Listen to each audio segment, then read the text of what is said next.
격동의 지방선거가 끝났습니다. 결과는 더불어민주당의 참패, 국민의힘의 압승이었죠. 당분간 전국 단위 선거는 없습니다.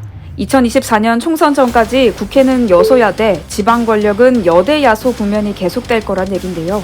하지만 선거가 끝난 지 이제 일주일 지났는데 여당이고 야당이고 이른바 파워게임의 골머리를 앓고 있다고 합니다.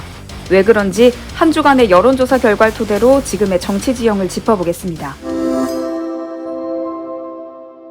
지방선거 결과는 그야말로 빨간 물결 그 자체였습니다. 민주당이 갖고 있던 14석을 4년 만에 국민의힘이 12대5로 탈환했습니다. 경기도에서 김동연 후보가 0.15%포인트 차 가까스로 이기지 못했다면 민주당은 텃밭인 호남에서만 선전했을 겁니다. 구청장 같은 기초단체장 선거에서도 국민의힘이 145대 63으로 압승했습니다. 사실 이런 결과는 예견됐습니다. 여론조사 깜깜이 기간 동안 민주당 지지율 폭락 시그널이 잡혔거든요. 지난 5월 30일부터 6월 1일까지 1,014명을 대상으로 조사해 2일 발표된 NBS 조사 결과 국민의힘 지지율은 전주 대비 6%포인트 상승한 반면 민주당은 3%포인트 떨어진 27%였습니다. 국민의힘 지지율은 최고치, 민주당은 최저치입니다. 선거를 코앞에 두고 지지층을 끌어모아도 부족할 시기에 민주당으로선 빨간불이 켜졌던 셈이죠. 지방선거 이후의 판세도 마찬가지입니다. 한국갤럽이 지방선거 직후인 2일 1,001명을 상대로 조사해 이튿날 발표한 결과 국민의힘과 윤석열 대통령의 지지율은 동반 상승했습니다.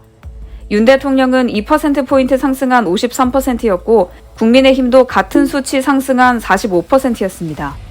민주당은 3%포인트 오르긴 했지만 32%에 머물렀습니다. 지난 대선에 이어 지방선거에서도 연속으로 굴욕적인 패배를 당한 민주당, 이 패배를 누가 책임질 것인지를 두고 뇌홍에 휩싸였습니다. 당장 타깃이 된 건 이재명 의원입니다.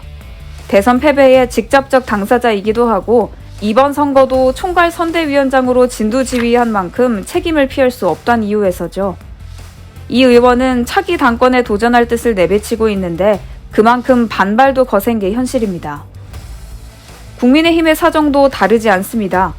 압승의 기쁨을 누릴 새도 없이 이준석 대표와 이른바 윤핵관 사이 갈등이 재발하는 분위기입니다. 국민의힘의 차기 전당대회는 내년 5월에 예정돼 있지만 일각에선 친윤계가 이 대표를 조기에 끌어내릴 수 있다는 관측도 나옵니다. 윤석열 정부의 안정적인 국정 운영을 위해서라도 윤 대통령과 으르렁거렸던 이준석 대표보다 친윤계가 당권을 쥐는 게 낫다는 판단이 작용한 걸로 보이는데요. 하지만 가만히 있을 이준석 대표가 아니죠. 친윤계와 이준석 대표 간 갈등은 정면으로 치닫고 있습니다. 지방선거에서 이겼어도 졌어도 후폭풍에 시달리고 있는 정치권의 모습, 권력의 민낯을 보는 분위기입니다. 인용된 여론조사의 자세한 개요와 결과는 중앙선거여론조사심의위원회 홈페이지를 참고하면 됩니다.